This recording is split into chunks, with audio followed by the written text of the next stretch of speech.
Bonjour et bienvenue dans Une minute un livre. Je vous parle aujourd'hui de cet ouvrage, Télétravail, les limites d'une révolution, de Marianne Le Gagneur, enseignante-chercheuse en sociologie à l'Université de Liège, un ouvrage aux éditions des presses universitaires de France 2026 que je remercie pour l'envoi.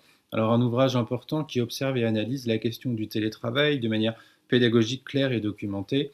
Alors de quoi parle-t-on? Quelle révolution le travail permet-il pour celles et ceux qui travaillent? Qu'appelle-t-on flex office?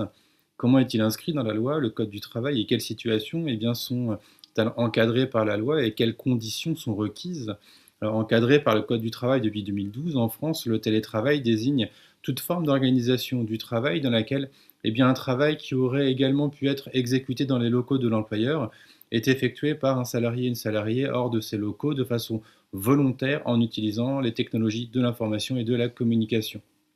Ajoutons, il doit nécessairement être souhaité par les personnes salariées et une exception est notée par l'article L.1222-11 du Code du travail depuis 2012 et donc pose son caractère nécessaire en cas de circonstances exceptionnelles comme une crise sanitaire par exemple. Alors le télétravail est souvent présenté comme une promesse forte de liberté notamment, mais qu'en est-il réellement? Cet ouvrage vise à déconstruire, pour citer l'autrice, à déconstruire les représentations à l'égard d'un télétravail révolutionnaire et à souligner surtout les ambiguïtés de cette pratique. Alors derrière justement les promesses et le vernis organisationnel, on y retrouve néanmoins les problématiques sociales, sociétales et professionnelles, salariales, capitalistes, managériales ou encore gestionnaires contemporaines.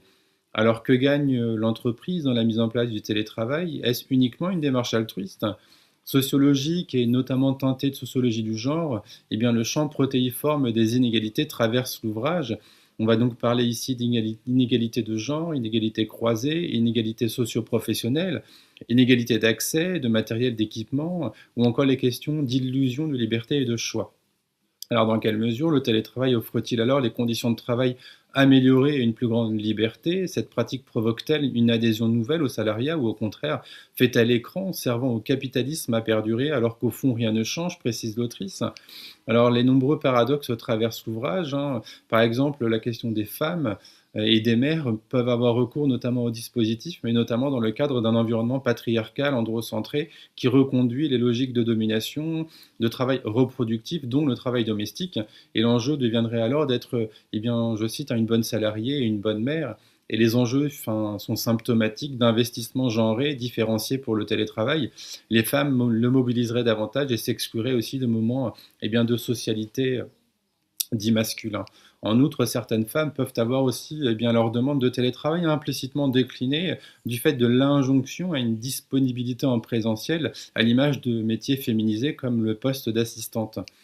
Du côté des hommes, et on a aussi quelques injonctions, et puis on retrouve aussi cet exemple d'injonction, par exemple, d'une disponibilité permanente, notamment aussi à distance, avec les outils numériques bien sûr. Et par ailleurs, le recours au télétravail peut donner lieu à des logiques de contrôle, de surveillance, ou encore mettre en exergue des situations, des questions de santé mentale. On pense à l'isolement, aux fragilisations psychiques, à la surcharge attentionnelle, à l'intensification du travail, au surtravail, aussi peut-être le fait d'avoir moins de pauses. Alors si le travail permet de s'épargner un temps de transport jugé pénible, je cite, il s'ancre aussi dans des questions plus larges de reconfiguration à la fois temporelle et spatiale, et ainsi le télétravail ouvre des possibles et un espace de liberté nouveau, et il suscite en cela l'adhésion forte des salariés, et son développement est loué.